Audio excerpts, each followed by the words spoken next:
Okay guys, so today we're going to look at the poem Brothers by Andrew Forster.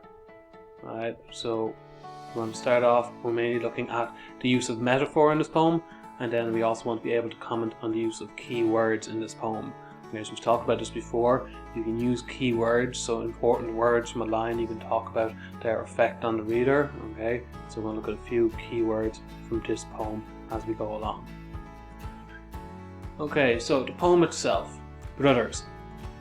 Saddled with you for the afternoon, me and Paul ambled across the threadbare field to the bus stop, talking over Sheffield Wednesday's chances in the cup, while you skipped behind us in your ridiculous tank top, spouting 6-year-old views on Rotherham United.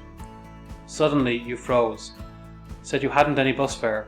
I sighed, said you should go and ask Mum, and while you windmilled home, I looked at Paul, his smile like mine, said I was 9 and he was 10 and we must stroll to town, doing what grown-ups do. As a bus crested the hill we chased Olympic gold.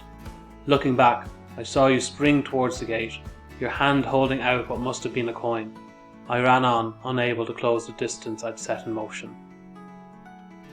Okay, so it's quite a short poem today, it's not very long, it's 3 little stanzas. The first 2 stanzas are 5 lines each, and the third stanza is only 4 lines. Okay, but there's a lot going on in here. So just before we start off, we'll just go through and look at the plot of the poem. So the plot of the poem is that the narrator is walking across a field with a friend of his, so his friend's name is Paul, and his younger brother. He clearly doesn't particularly like having his brother with him, we'll talk about that in a second. And as they're walking across the field towards the bus stop, the younger brother realizes he doesn't have any money with him. So the younger brother turns around, he tells his younger brother to go home and ask the mother for some money for the bus fare. The young brother runs home, and when the young brother's gone, Paul and the narrator decide they're going to run away and they're going to leave the younger brother behind. Okay, so there's a few little areas where the language might be a little bit difficult, but that's the overall plot of the poem. Alright, so we'll go into it stanza by stanza. So stanza 1. Saddled with you for the afternoon, me and Paul ambled across the threadbare field to the bus stop, talking over Sheffield Wednesday's chances in the cup, while you skipped behind us in a ridiculous tank top, spouting 6-year-old views on Rotherham United. So, what do we need to get from here? First thing is that first word is really important here. Okay, saddled with you. Right, now saddled is usually a term we would apply to horses. Okay, you saddle a horse, and what that means is that you're putting a lot of weight on it. Okay, you're holding something down. Okay, you're giving it a burden, giving it something to carry. So it's not something that we usually consider enjoyable experience. No one likes to be saddled with something. It means you're having to deal with something you might not particularly want. So here, when he uses the word saddled, he's telling us straight away he doesn't really want his younger brother with him. He's saddled with him, he's stuck with him. Okay, so the use of the word saddle tells us straight away that the narrator does not want to be with his younger brother.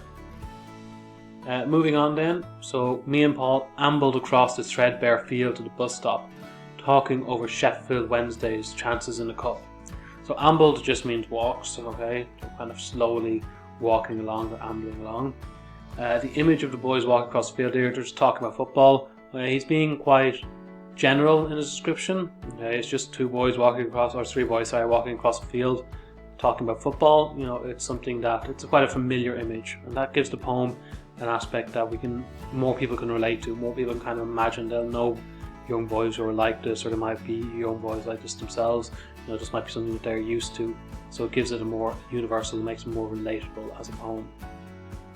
While you skipped beside us in your ridiculous tank top, spouting 6-year-old views on Rotherham United. So the tone of the poem here is very important. And the key words here, so we have ridiculous tank top. So he's calling his brother ridiculous. He's fed up, he doesn't want to be with his brother, his ridiculous little tank top. Okay, he's looking down on his brother. It's quite clear that the older brother, the narrator, maybe he's angry with me too much, but he definitely doesn't want to be stuck with his younger brother. Spouting 6-year-old views on Rotherham United. Again, the tone keeps going here, and it's assisted by the poet using sibilants. So we've talked about sibilants before a number of times. Sibilants is a repetition of the S sound. So we have just spouting 6-year-old views. Okay, so the S would start spouting in 6 and then at the end of views. Alright, and this helps us to imagine a kind of annoyance. You can hear how annoyed he is with his little brother, with his ridiculous tank top spouting his 6-year-old views. Right? The older brother just doesn't really care too much about his younger brother's opinion. Alright, so lots going on in that first stanza. Okay? The main things we're getting across here is that the older brother, at this stage, does not want to be stuck with his younger brother. He doesn't like the younger brother being there. He just wants to go off with his friend. He doesn't want to have to take care of his younger sibling. Continues on in stanza 2 then. So, suddenly you froze, said you hadn't any bus fare. I sighed and said you should go and ask Mum. And while you windmilled home, I looked at Paul. His smile, like mine, said I was 9 and he was 10, and we must stroll to town doing what grown-ups do. Okay, so what's going on here is suddenly you froze. Okay, so just froze implies maybe that the younger boy is feeling a bit of fear. You freeze with fear. He's definitely shocked and he's realised that he's made a mistake and he doesn't have the bus fare with him. Okay, but that froze makes us kind of feel bad for him. Okay, we can see a young boy kind of freezing, scared that he's forgotten something.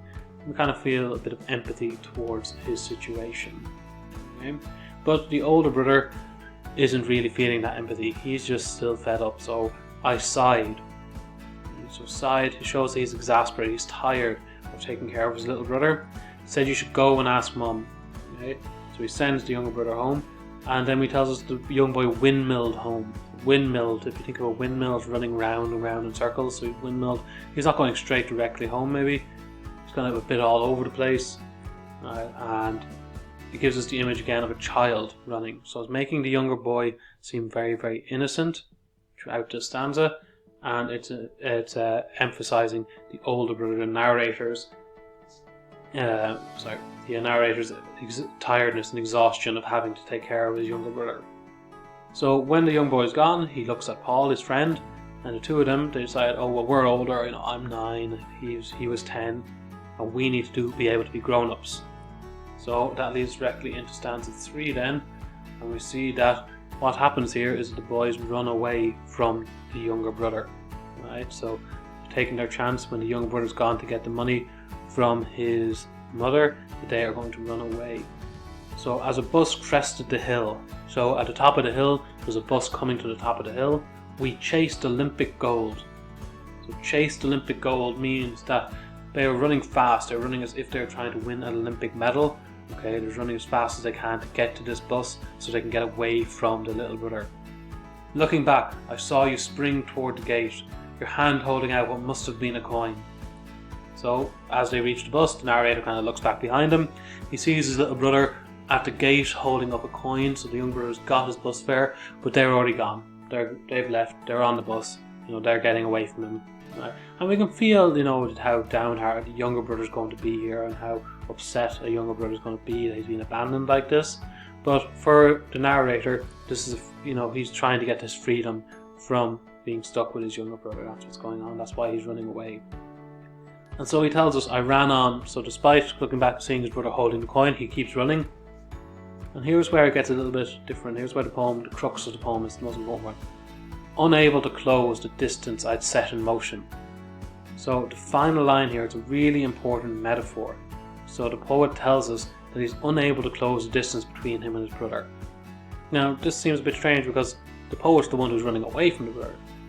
Right? So when there's a strange kind of image like this, we can think maybe he's trying to tell us something different. Maybe he's trying to give us a deeper meaning. Okay, and that is where the metaphorical meaning of this poem comes in. And what's here is the distance. What he's trying to do, he's talking about here, is the distance, the emotional distance between the two brothers. Okay, so he's telling us that since this event, and maybe just since childhood in general, he's not, this is just one event. We're not going to blame the whole thing on this one event, but him and his brother are no longer close.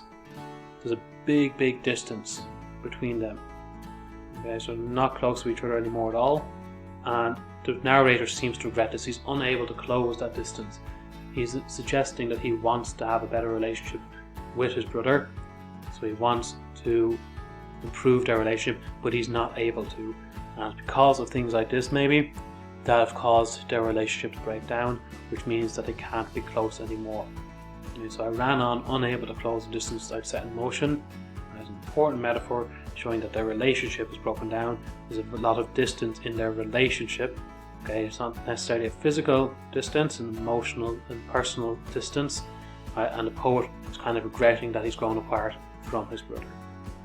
Okay, so that is the poem in general. Okay, that's the overall ideas behind the poem. Obviously the themes here, we're looking at family, okay, because we're talking about brothers, we're talking about distant family relationship and how it became distant. We are looking at regret and the poet regretting what he did. We're looking at childhood, okay, and the actions of children. Okay, there's a lot going on within this poem, lots of different themes and ideas and tones that you can talk about.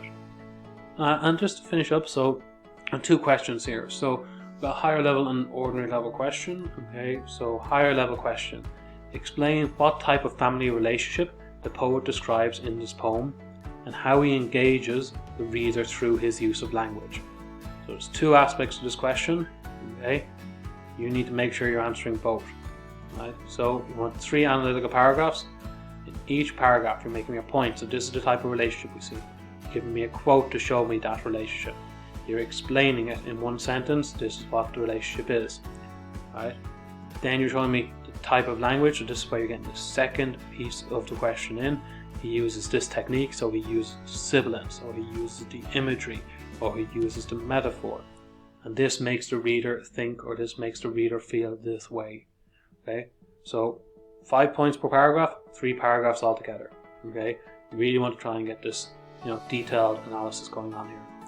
An ordinary level, okay, we want to do 2 different questions. So the first question is describe the type of person the narrator of the poem is. Okay, so you need to come up with an idea of how would you describe him, what kind of words would you use, quotation, prove that, and a detailed explanation. I'm looking for 2 sentences of explanation there. And then explain the type of relationship which brothers in this poem have.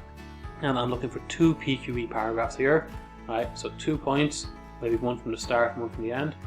A quotation for each, so 1 quotation from the start, 1 from the end, and 1 or 2 sentences explaining each of them. Okay, so you can submit that work on themes when you have it completed.